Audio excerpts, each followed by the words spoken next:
Blessings and peace, beloved. Once again, this is Elder Andre Knight, Director of Messengers of the Covenant Ministry. And today we want to get into number 5, part 5 of our presentation on what the Bible really teaches about poverty. And so before we begin this presentation, we will have our word of prayer. Father in heaven, thank you so much for your blessings upon us, for your grace, for your mercy. Thank you, Lord, for the presentations that have gone before. Continue to edify us and instruct us in your ways and grant us your spirit as we contemplate this important topic. In Jesus' name, amen. Now, what we want to do today, we're going to continue the vein of thought that we begun in yesterday's presentation as we were looking at the difference between the diligent and the sloth, and we are going to continue along that line because there's much the Bible says about these two opposing principles. And as we contemplate these things, we're going to realize that it is the determining factor in one's life, whether or not we are diligent or whether or not we are slothful. It will help to determine our destiny and also our station in life. So I would recommend quite close attention. Now, the last thing that we looked at was, seest thou a man diligent in his business? He shall stand before kings, he shall not stand before mean men. That was Proverbs 22, verse 29. Very favorite text of mine as well. And we also spoke about not undervaluing yourself. Don't be caught up in the false humility. Don't undervalue yourself. Don't think that you are nothing and don't think that you are no one, although those are temptations of the enemy. Those are thoughts of the mind, especially when we deal with failure.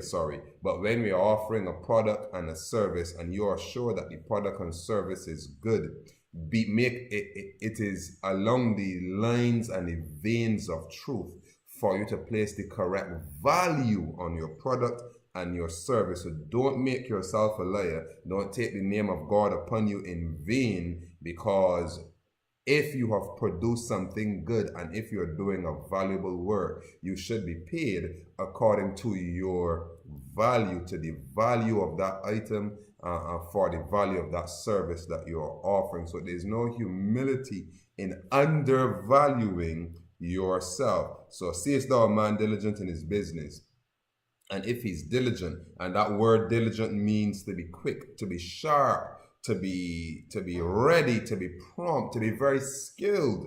So if you are quick, sharp, ready, prompt, skilled in your business, you will stand before kings. You will not stand before mean men. And that comes also with the inference that the king will pay you what you are worth. So let's continue looking at this concept of diligence versus slothfulness, because one tends to wealth and riches and the other tends to poverty. Go with me in your Bibles to Proverbs chapter 27, and we're going to read verse 23 and 24.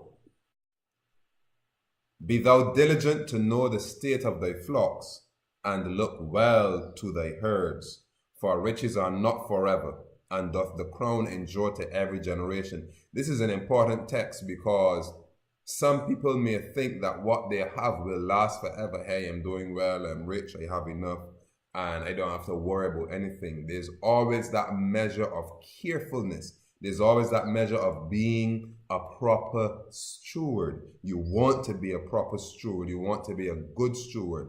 Regardless of whether you are rich and you are poor, you should take account of the resources that you have under your command, so that you will know exactly where you are, you can know how far you can go, and you can make projections for your future. You can have a path for your feet. You can have plans to follow. So this is a divine biblical principle. Be thou diligent to know the state of thy flocks, and look well to thy herds, for riches are not forever, and doth the crown endure to every generation? No, it doesn't. But for the man that is diligent, he stands better chances of remaining in a good position, because he knows his value, he recognizes his value, and he recognizes the value of what he has. He doesn't take things for granted. So this is one of those texts that reminds you not to take things for granted. And it's easy to take things for granted. It's easy to take people for granted. So this is a very profound text here in Proverbs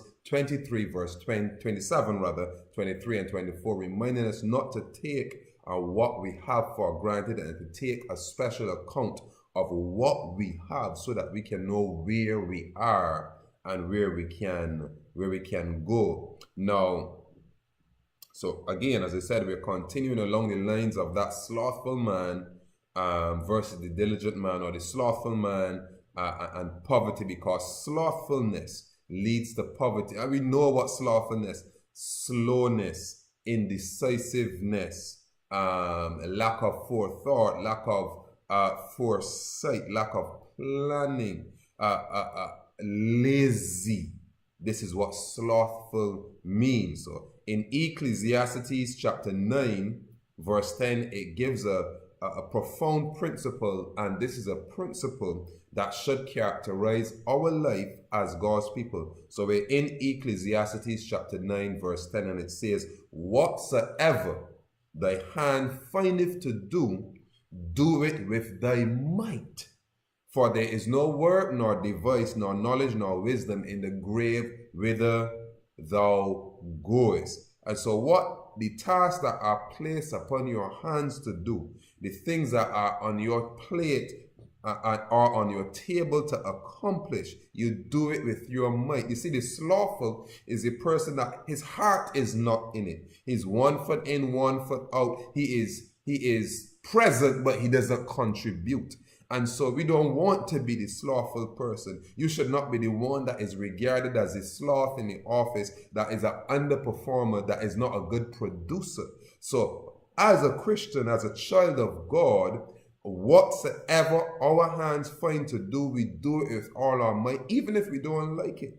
Because a good name is better than silver and gold. That it must be said about us that, you know what, we get things done.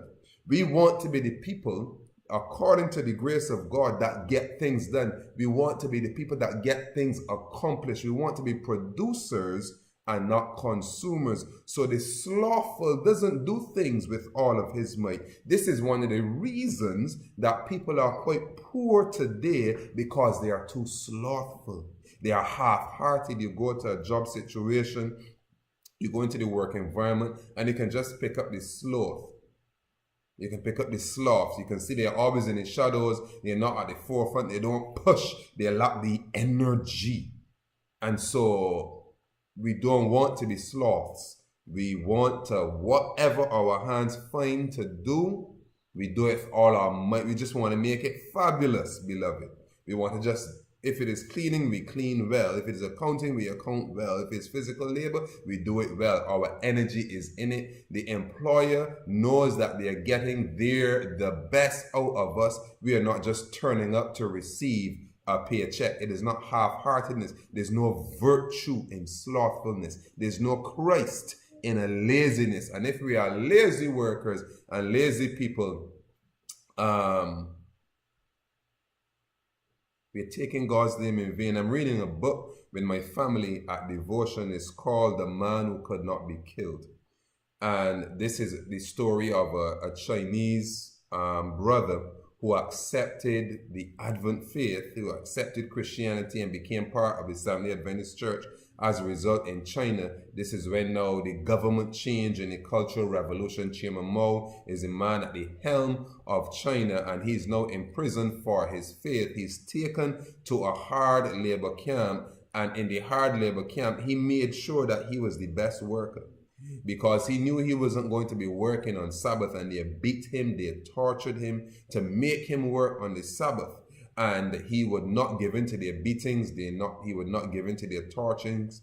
They leave him out in the cold, in below 0 degree weather. The Lord sustains him in all of this. But one of the things that the wardens would say is, only because that you are a good worker, you are the hardest worker, we're going to leave you. He became the hardest worker from the start. He says, no, nobody would ever be able to reproach the name of Christ as a result of me being the lazy worker. And he worked. And so this is Christianity. The gospel changes us and causes us to become diligent when we truly accept and live the principles of the gospel. We are not to be a sleepy, do nothing, know nothing people. We are to be diligent by the grace of God. So this man, brother, Glorious Country Wong is his name. If you go to the ABC, you'll be able to find the book, The Man Who Could Not Be Killed. He became the hardest worker. We must be hard workers. We must be known as people who accomplish tasks, who surmount difficulties, who get things done. Now go with me to Proverbs chapter 6, verse 6 to 11. You see, slothfulness is not a Christian virtue. Slothfulness, going to work and being slothful at work, is dishonesty. It is robbery, it is stealing, it is breaking the commandments of God. Thou shalt not steal. You're stealing the employer's time and money by being slothful. It is wickedness. So Proverbs chapter 6, verse 6 to 11, it says, go to the ant, thou sluggard. So here's the object lesson. Look at the ant. Look at the ant. What does the ant do? The ant is always busy. The ant is known as a worker. Not even the queen is the queen in the nest and being served. She is producing. Every member of the ant family is a producer. So the queen is the queen because she's the fattest and most, and she's just laying those eggs. Whether you're dealing with ants, whether you're dealing with bees, she's doing something. She is a producer. She's producing life. And the others are sustaining the life of the entire colony. So go to the ant, thou sluggard. Consider her ways and be wise. So if you don't consider the ways of the ant, it means that you are a fool. And we are told that fools will not inherit the kingdom of heaven. So this is something that we need to do. This is something that we need to contemplate as we seek to self-correct and make ourselves better individuals. Because remember, our first duty to God and man is that of self-development. So go to the ant, thou sluggard, consider her ways and be wise, which having no guide, no overseer or ruler, they are not thy servants. They don't work because somebody is watching over them to make them work.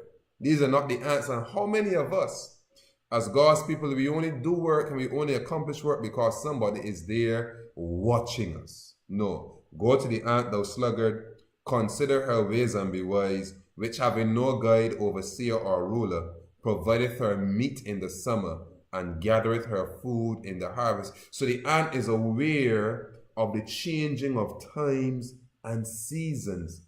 And so the ant is aware, if the ant was a human being and an individual, the ant is aware of the economic climate, the social political climate. The ant is quite aware of the happenings going on around it, to be able to adjust and self-correct and roll with the punches as they are coming. So which having no guide, overseer, or ruler, provideth her meat in the summer, and gathereth her food in the harvest. How long wilt thou sleep, O sluggard?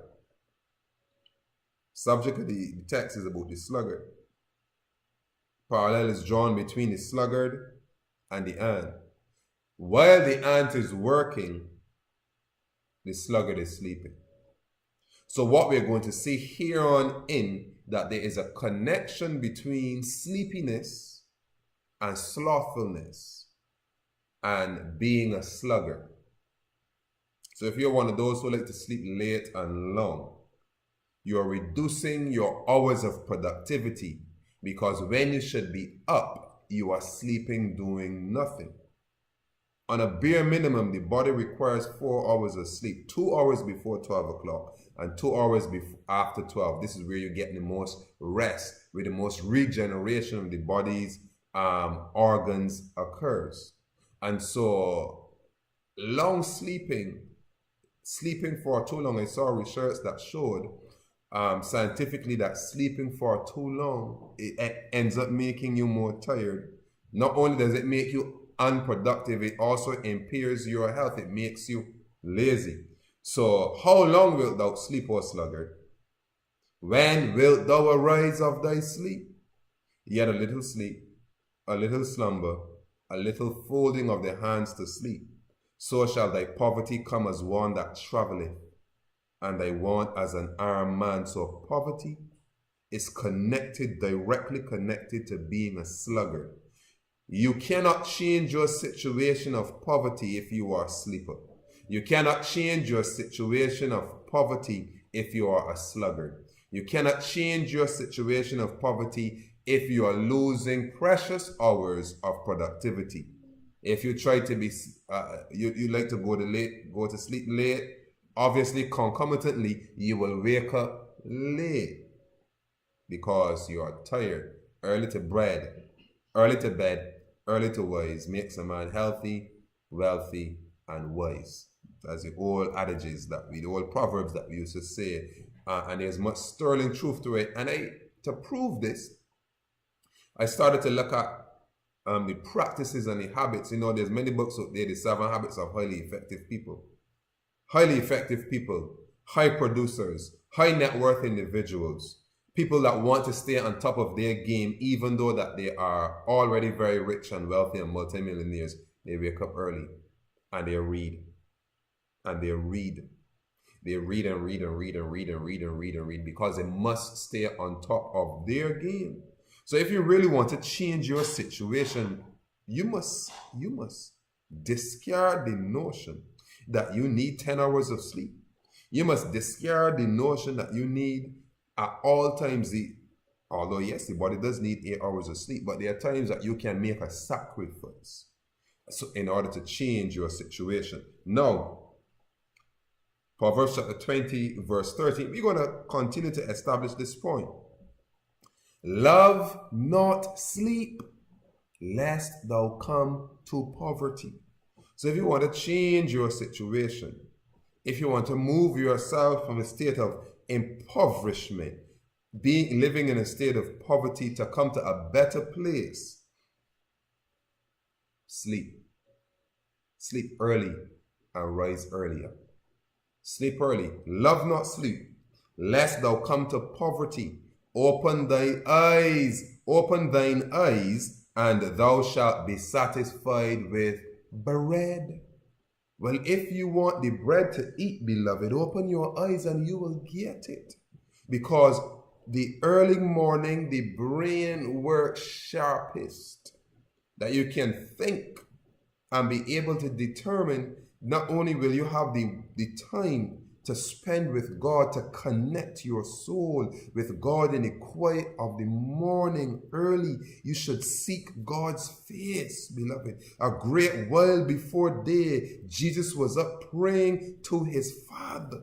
Jesus was up connecting with heaven, and we need to do this. This is why there's so much spiritual slothfulness in Israel. This is why there's so much spiritual slothfulness in Adventism, or spiritual slothfulness in Christianity as a whole, because we love sleep.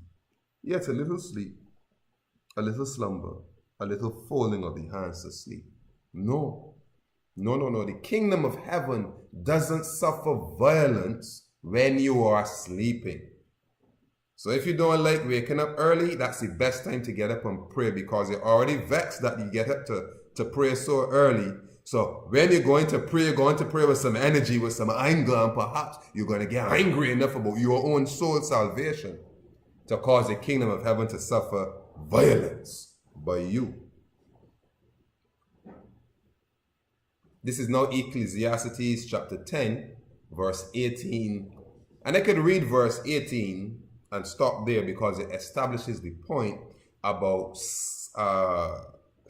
being a sluggard. But we're going to read verse 19 as well. It fits into a later portion of the study, but it can do well here as well. So in Ecclesiastes chapter 10, verse 18 to 19, by much slothfulness the building decayeth, and through idleness of the hands the house droppeth through. You know, sometimes you see abandoned houses that the moment the people leave, the house cave in, because there's energy attached to our bodies physically. And there's also the energy of living, the activity, the cleaning, the keeping the place clean, the maintaining of the property. But when that does not happen, when there's no maintenance of the property and there's no energy of a living being there to continue to keep the property sustained, the building decays. So to be a slothful person, to be an idle person, to be a sluggard, it is akin to the property not having nobody there at all. So when you don't have a good worker, it is better to not do with a good work. It is better to not have a good worker than to have one who is just partway there. And this is the story of Gideon. He got rid of the men that were fearful. So he went from 52,000 people coming to war to end up with 300. Those are the principles that we need to live by. You want a group of people around you that knows how to get things done, even though the numbers are small. But when you have the sloth on your team, you have already lost the game. When you are a sloth in life, you have already lost. You will not accomplish. And it is an affront to God to be a sloth, because that is not a virtue. That's a vice. So pay close attention to those who are in your circles, you come into contact with, who are sloth, because to be a sluggard, which we are going to discover, that's a state of mind, that's a state of being, that's a mentality that you're going to have to run from. So by much slothfulness the building decayeth, and through idleness of the hands the house droppeth through. And it continues to say, a feast is made for laughter, and wine maketh merry, but money answereth all things. In this life, we need money to answer our problems. Without money, you can't buy the material to build a house. Without money, you can't pay the workers to build the house. Without money, you can't buy the material that you need to grow your own food. Without money, you can't get the resources and the implements that you need to subdue the land to grow your own food. We need money. Money is simply an exchange that has great value attached to it. So money is an exchange, is a transaction. So this is how, this is, you see, money really, I can't honestly say it's a principle. The principle of money was established by God. In terms of when you look at creation, there is always an exchange. Say, for instance, the human body. When we die, our bodies begin to break down and decay from the inside. How does it break down and decay? Are there worms living inside of our body now just waiting till we are dying? No, it's just that the living organisms, in the gut biome, the probiotics and whatnot, the biological or the living biological organisms in our gut, they are alive, and they keep us alive. So they keep us alive, they keep us balanced, they promote life. There's a lot of synthesis going on in our intestinal tract by other living organisms that are living inside of us, and they keep us alive. But their function shifts when we die, that instead of building us up, they break us down. And if you take up soil, there are living organisms in soil that keeps that soil alive. Dead soil is soil that doesn't have any living organisms in it. It just then becomes dust. And so if you look at the soil, they're microorganisms, they're little creatures. You don't know what they are, but they are working to make that soil aerated, healthy, full of nutrients, full of minerals. If you have a tree, the tree is receiving water from the clouds. The rain falls, helps the tree to grow, keeps the soil moist. The tree sheds leaves, the leaves drop, the leaves begin to break down. But when you lift up those leaves, you see some little microorganisms and little creatures scurrying away. What is the purpose of those creatures? They help the leaves to break down, they turn the leaves into soil, and they keep making soil. And so that leaf minister to these organisms by providing them food and work to do. They create soil, the tree gets moisture, and the tree then sucks the moisture up from the ground as well and gives off that moisture to continue to make a cloud. That is a cycle, that is an exchange, that is a transaction. That is what money does. Money for a service or for a product. It's an exchange, a transaction based upon value being exchanged from one form to the other. That's what money is. That is what answers all things. This is why we need each other. No man is an island. No man can stand alone. Life is about an exchange. Life is about an exchange, and this is why we need that. We need that in our life, because the nature does not teach hoarding. God does not teach hoarding. For God so loved the world that he gave his only begotten Son. And in exchange of this free gift of salvation that was offered to us through his Son, we give him our life. Is it a fair exchange? No, because he's on the shorter end of the stick.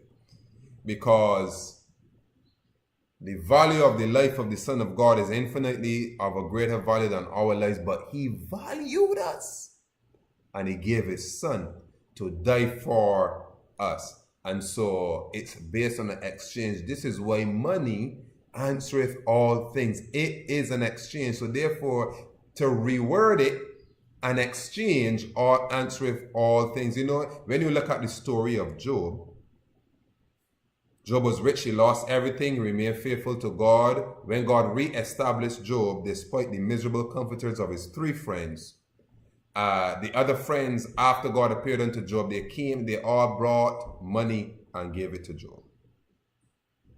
Then David also speaks about, let every man submit himself to you with a piece of money. It's an exchange. It shows something. It shows value. This is why money answereth all things, because it does show value. Now let's look at Proverbs chapter 11, verse 24 to 27. Proverbs chapter 11, verse 24 to 27. It says, there is that scattereth and yet increaseth, and there is that withholdeth more than is meet, but it tendeth to poverty. The liberal soul shall be made fat, and he that watereth shall be watered also himself. You see, this text also coincides with the one that we read in Ecclesiastes, where money answereth all things. And I'm not really finished with that point as yet per se, but in order to make money, we have to invest money. So to expect everything for free in life, that's either covetousness, or that's either robbery or stealing. So when you meet people who expect everything to be given to them in for free in life, that is flawed thinking. That is paralyzed thinking. That is victimized thinking. That's ought not to be our thinking as a people of God, because it means that they don't have a value for the thing itself or individuals connected with the thing. They don't understand the principle of value. All right. So to expect everything in free in life is wrong. Is wrong. Is wrong. The liberal soul shall be made fat, and he that watereth shall be watered also himself. He that withholdeth corn, the people shall curse him, but blessing shall be upon the head of him that selleth it. He that diligently seeketh good procureth favor, but he that seeketh mischief, it shall come to him. So what are the other things that tend to poverty if you want to change your situation? There is that scattereth and yet increaseth, and there is that withholdeth more than is meet, but it tendeth to poverty. And as a matter of fact, let me be clear on this point. There is that withholdeth more than is meet, and this is a statement of balance, because this is the same text that we began our discussion on in part 4 of looking at what makes us poor he that dealeth with a slack hand, it tends to poverty. So there must be a balance that you come to in life. There is that scattereth and yet increaseth, and there is that withholdeth more than is meet. So there are things that you must withhold. You don't want to have a slack hand. You don't want to be penurious. All right?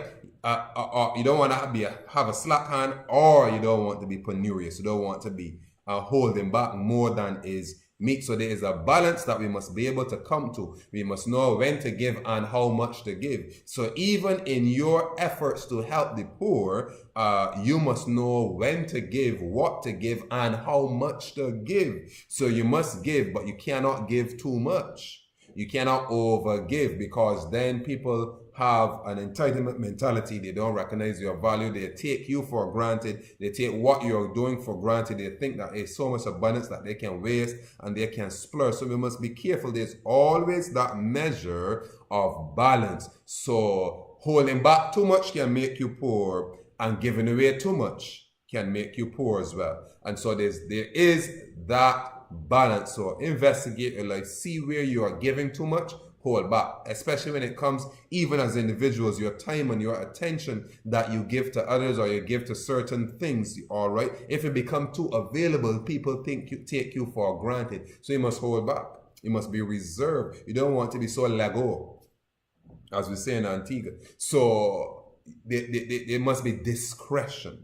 You must guide your affairs with discretion. You must guide your life, yourself, with discretion. Proverbs chapter 13, verse 18.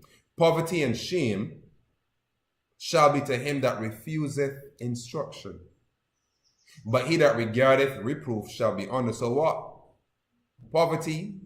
Many people are in a situation of poverty because they refuse instruction, valuable and precious instruction. And it doesn't say information, instruction. See, because instruction is that wisdom that is given to you, showing you how to deal with the information that is pertinent to your situation. This is instruction. Instruction is teaching. And with that teaching, there's wisdom and experience associated with it. So instruction. Proverbs 21, verse 25 and 26. So poverty and shame shall be to him that refuseth instruction. Proverbs 21, 25 and 26. The desire of the slothful killeth him, for his hands refuse to labor. Why are so many people poor? Because they refuse to labor. They don't want to work. They don't want to be productive. They just want, like an ambulance. Want. What's that I'm hearing? Is that an ambulance? No. It's some poor people just wanting, refusing to labor. So if the people refuse to labor, if they don't have a working mentality, I really don't deal with them, because they recognize that they just want welfare. They just want a handout, helping people and helping to elevate their needs, giving them, doing the best. Want. They're not saying thank you for what they're receiving, and they're just wanting more. Red flag. Okay, I see what's going on here. Exit stage left. The desire of the slothful killeth him, for his hands refuse to labor. He coveteth greedily all the day long, but the righteous giveth and spareth not.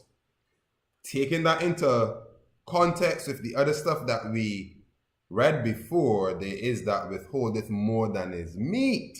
So although the righteous giveth and spareth not, there's a limit to what the righteous do, because the righteous exercise their affairs with discretion. Remember, one saying of the Bible is not to be made to go against the other saying. So all both are supposed to take into context. 15 verse 9 of the book of Proverbs. The way of the slothful man is as an hedge of thorns, but the way of the righteous man is made plain. The way of the slothful man is an hedge of thorns, and this is because we are now getting into the mentality of the slothful. Their way is a hedge of thorns. All the slothful see is the impossibility and the difficulty, the problems, never seeing the solutions. They're seeing the hedge of thorns. But the way of the righteous, the way is made plain. Because they are producers, not consumers. Proverbs chapter 26, verse 13 to 16.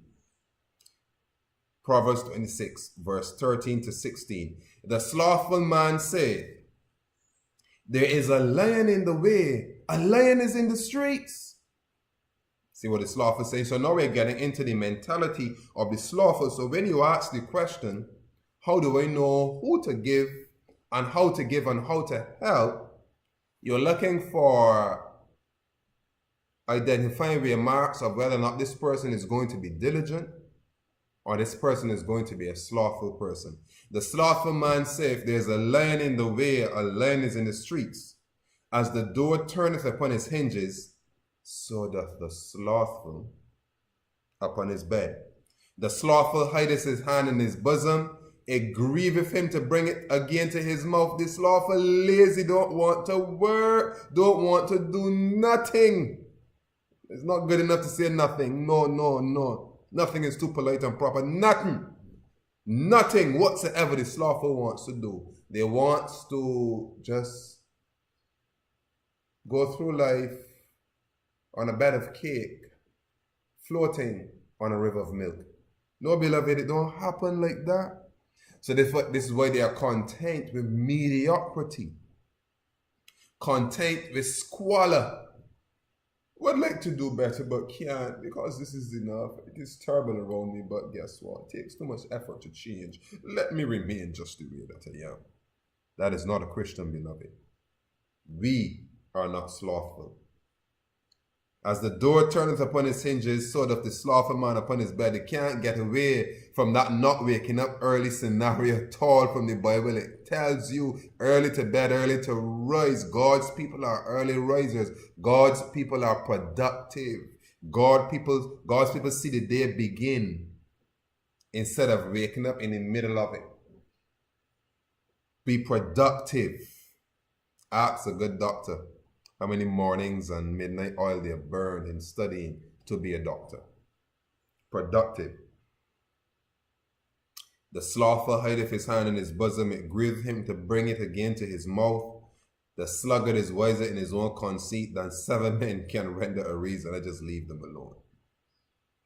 So the slothful always, so the mentality of the slothful person is to find the easiest way. And there's two things about this, You can find the easiest way to accomplish a task, and the easiest way may require more work or may require extra thinking and extra cooperation, but it gets the task accomplished in the shortest space of time.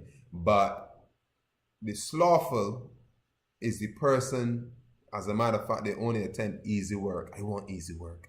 I don't want no hard work. I want easy work. And then they want to be paid for the easy work as though they were doing hard work. Well, if you want the easy job, you know that you're going to be paid a price concomitant to the value of the work that you're doing.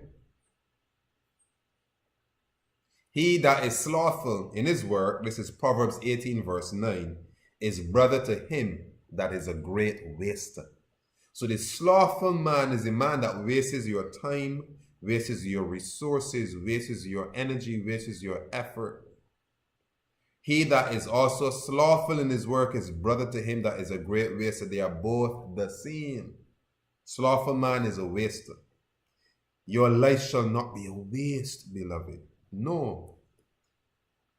Proverbs 20 verse 4. The sluggard will not plow by reason of the cold. Therefore shall he beg in harvest and have nothing. Remember, go to the ant, thou sluggard, consider her ways and be wise, which having no guide, overseer, nor ruler, provided for her meat in the summer, and gathereth her food in the harvest. How does the ant provide her meat in the summer? It's cold, just like our England having a late spring, a very late spring. Winter is still here. Winter is still here. It's high March, mid-March. The place is cold. The sluggard will be like, no, I can't go out and plant any crops because it's still cold. No. Therefore, they will not eat in harvest. They come by your place, didn't do their work in spring, They don't provide their meat in the summer. It's your harvest time and they are holding out, waiting for a handout. And the thing is, they don't bring the shopping bag asking you for food and for help. They bring a roll of garbage bag, heavy duty, hefty, and asking, yeah, you help me out here. You didn't do nothing, no, you want all of what you have to feed yourself as a result of your laziness. Don't endorse laziness, beloved. God is not behind you with it. You got slothful children who don't want to get up. They don't want to do nothing. You're afraid to put them out. Oh, they're going to die. No, they're not going to die. They're going to get real. 18, 20, 25 years old in your house, leeching off of you like a parasite, sucking your blood, draining your life, stressing you out, raising your high blood pressure. Then you're asking God for help. No, what God is telling you, no. Get them out. Let your children stand upon their own 2 feet. Take away the weights off of your life. Free yourselves of the encumbrances of slothful, sluggardly people.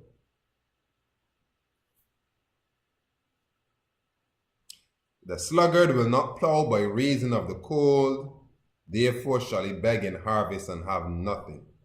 By the sweat of your brow, the Bible says you will eat bread. No work, no food. I can tell you some stories anyhow.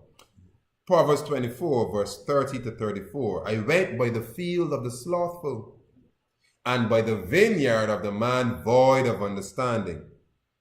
And lo, it was all grown over with thorns, and nettles had covered the face thereof. And the stone wall thereof was broken down. Then I saw and considered it well. I looked upon it and received instruction. He learned from his situation.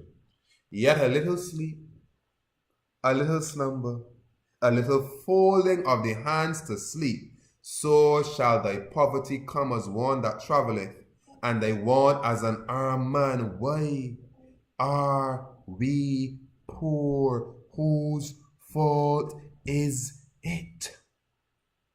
Whose fault, beloved? Is it the government? Is it the politics? Is it the rich that are making you poor? Sit down and have a conversation with poor people. They're going to blame everybody else but themselves. I went by the field of the slothful. Number one. So this is why so many of us are poor. Number one, I went by the field of the slothful. This slothful man has a field. Boy, you lucky. Well, I don't got no field, but you got a field. I went by the field of the slothful, and by the vineyard of the man void of understanding. And lo, it was all grown over with thorns, and nettles had covered the face thereof, and the stone wall was thereof, and the stone wall thereof was broken down. Why was this man poor then? Because he did not use what he had. He did not improve his talents. He did not improve the resources that he had within his reach. He did not do it. He did nothing with what he had and waited for a hand out. This is why many are poor. They do nothing, but they want you to do it for them, but they can't do because they have resources on hand. Oh, I'm so poor. You know, my family I got some family land there. But that work is too hard, man. I don't want to get corns in my hands. I don't want to get these that this brother got in his hands. And these that this brother got in his hands. I don't want to get corns in his hands. The work is too hard. Huh? The work is too hard? It's harder to starve than it is harder to work, all right? It's harder to starve than it is harder to work. So let him starve. They're not hungry enough yet. You know, some people don't get hungry enough yet. Oh, you're not hungry enough. Oh, daddy, I'm hungry. Okay, here, eat this food. I don't want that when you're not hungry enough yet. Because when you're hungry, you just eat it. Proverbs 28, verse 19 to 22. He that tilleth his land shall have plenty of bread. Notice the vineyard of the sluggard, the field of the sluggard, the slothful man, wall broken down, he has nothing. He that tilleth his land shall have plenty of bread, but he that followeth after vain persons shall have poverty enough. So what else keeps us poor? Vain people. Don't go to poor, broke individuals for advice on how to get you out of your poor, broke state of poverty. You see, when you deal with the slothful mentality, the thing that I'm greatest aware of and afraid of is the people with the slothful mentality. See, all impossibilities are never possibilities. This is why getting yourself out of poverty is directly ingrained in Scripture. Why do you think there's a text that says, I can do all things through Christ which strengtheneth me?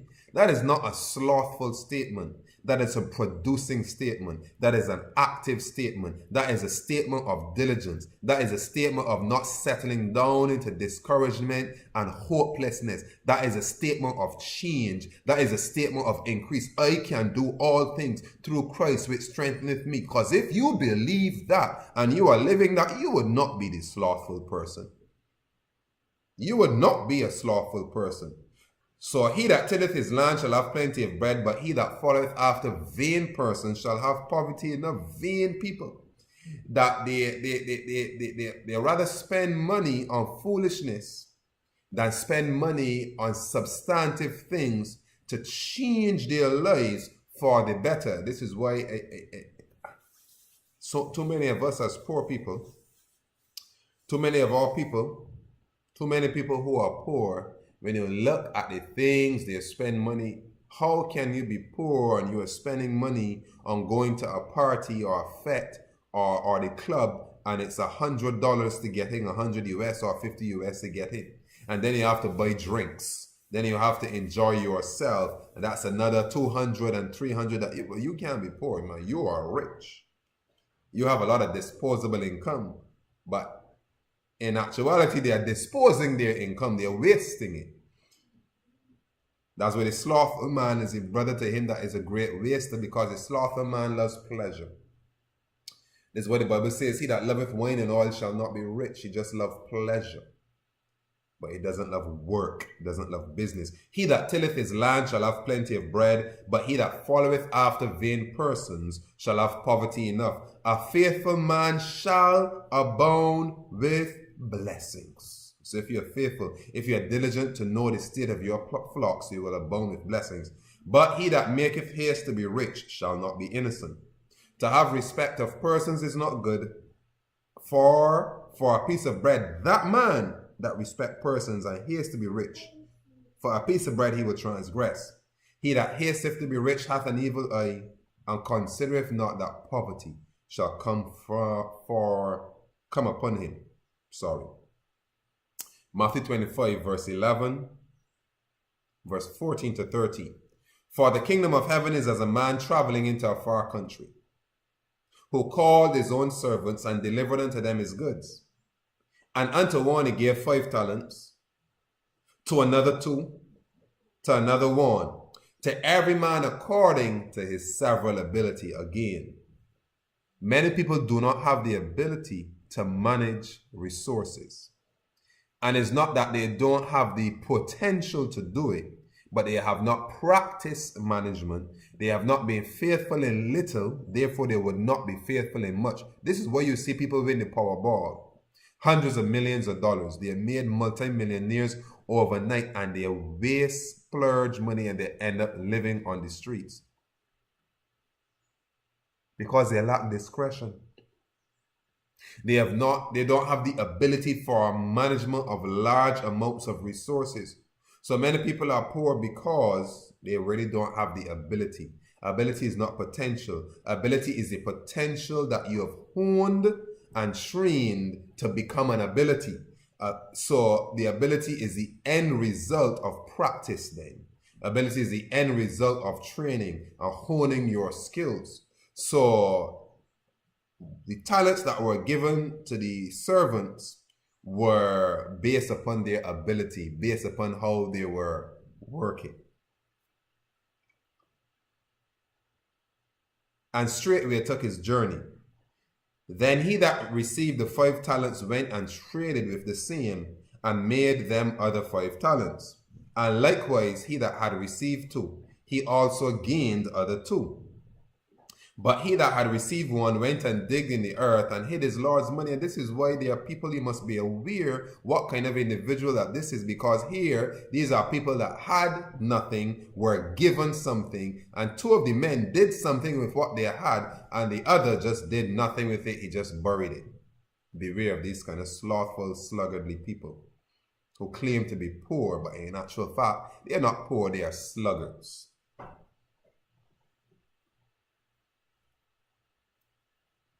After a long time the Lord of those servants cometh and reckoneth with them.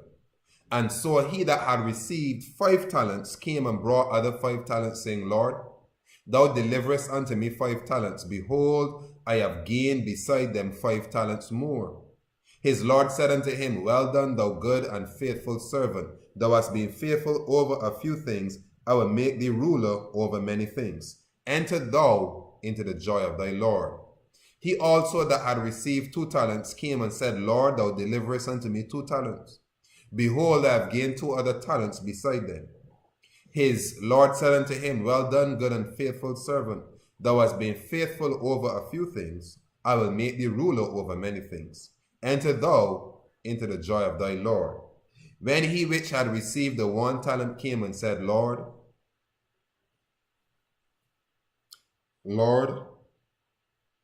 I knew thee that thou art an hard man, reaping where thou hast not sown, and gathering where thou hast not strawed. And I was afraid, and went and hid thy talent in the earth. Lo, there thou hast that is thine. His Lord answered and said unto him, Thou wicked and slothful servant. So these are those people that work, supposed to be doing their work at work. Before they do their job, they're talking about how rich the boss is. They can't understand why they are not rich too. This is slavery. He's so rich and he's not working. He should be doing this work too. So instead of these people being productive in the office or in the work environment, they are considering how much money, they are counting the boss's money. They are counting the owner's money.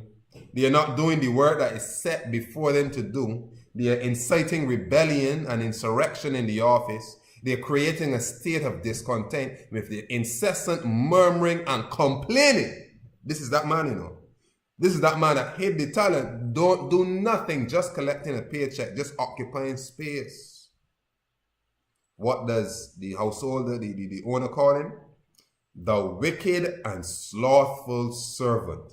Thou knewest that I reap where I sowed not, and gather where I have not strawed. Thou oughtest therefore to have put my money to the exchangers, and then at my coming I should have received my own if you could have done the simplest thing, just rest it on the bank, let it get at least some interest. You did not even do the simplest, easiest task, because remember, the slothful man, the sluggard, he was so vindictive.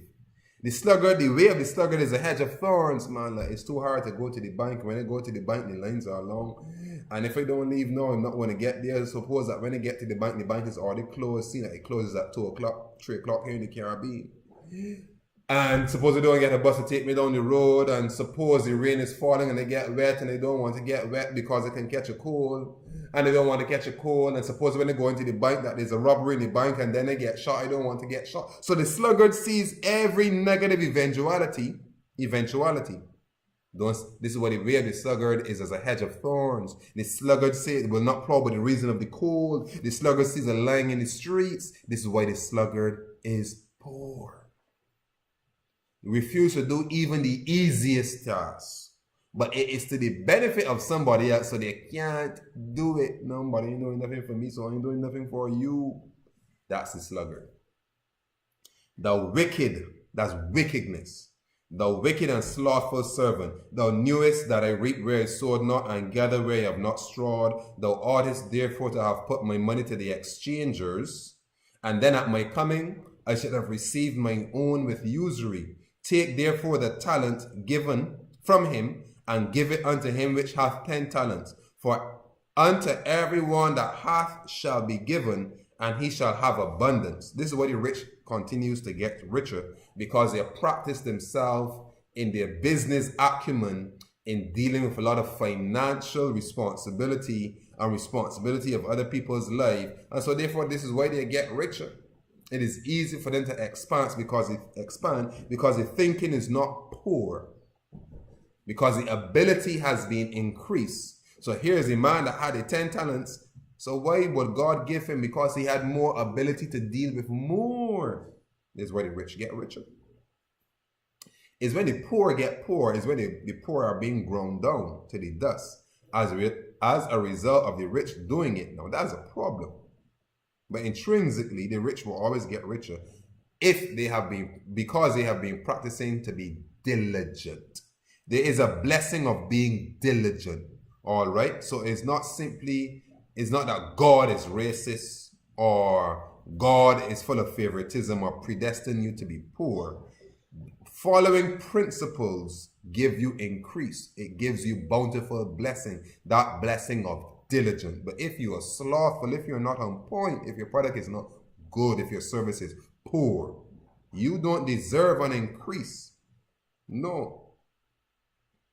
Take therefore the talent from him and give it unto him which hath 10 talents. For unto everyone that hath shall be given, and he shall, you see the principle, if you have, you will be given, because you've been increasing your ability to handle it. But from him that hath not shall be taken away even that which he hath, because you have something. This is the field of the slothful man, whose field is overgrown with thorns, whose vineyard is overgrown, whose walls are broken down. He has land, the slothful man doing nothing with it, it is taken from him. But from him that hath not shall be taken away even that which he hath. And cast ye the unprofitable servant into outer darkness. There shall be weeping and gnashing of teeth. So if you are unprofitable, you deserve to be you deserve to be fired.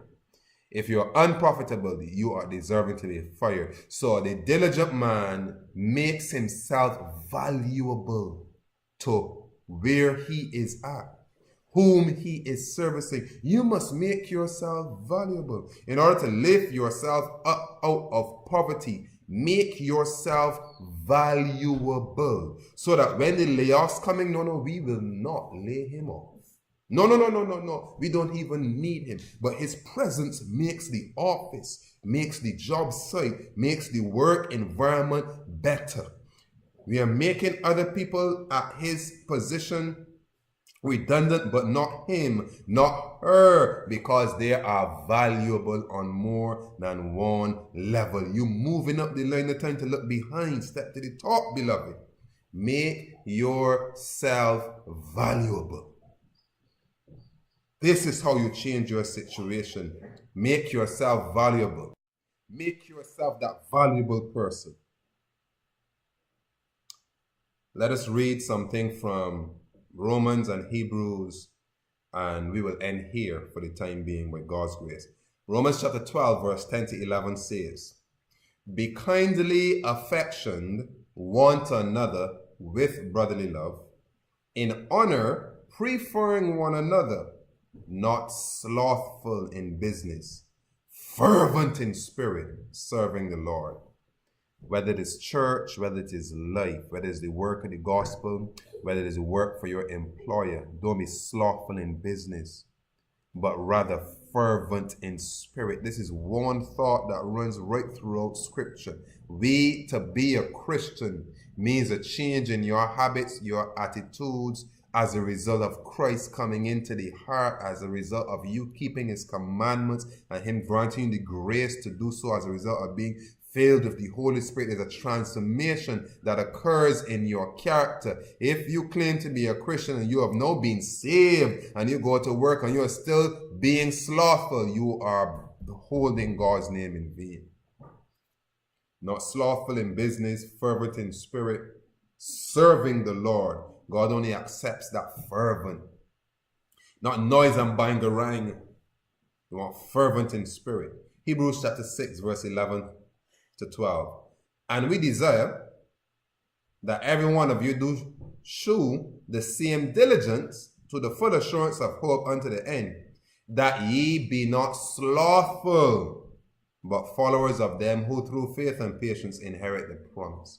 So we are commanded to not be slothful, but be diligent. Seest thou a man diligent in his business? He shall stand before kings. And if we are diligent Christians, we shall stand before the King of Kings, the Lord of Lords, the conquering Lion of the tribe of Judah. Only if we are diligent Christians, diligent to pray, diligent to study, diligent to witness, diligent to improve our talents, diligent to improve the lives of others, diligent to know him whom is to know life eternal, and Jesus Christ whom he has sent. Diligent, beloved. This is how we stand before the King of Kings and the Lord of Lords. Father in heaven, help no longer slothfulness characterize our life and our relationships. Help us to no longer be slothful in waking up early in the morning and great while before day and studying and praying. Help us to no longer be slothful in accepting the opportunities that you grant us to witness to souls out there who need our help, our guidance, and direction to come into a closer experience with Christ. Help us to no longer be sloths, but diligent. Help us to be an army of ants, as it were. In Jesus' name, amen. God bless you. Have a great day. This is Andre Knight, Director of Messengers of the Covenant Ministry. This has been part 5 of our What the Bible Teaches series about poverty. Part 6 soon to come. God bless you. Have a great day.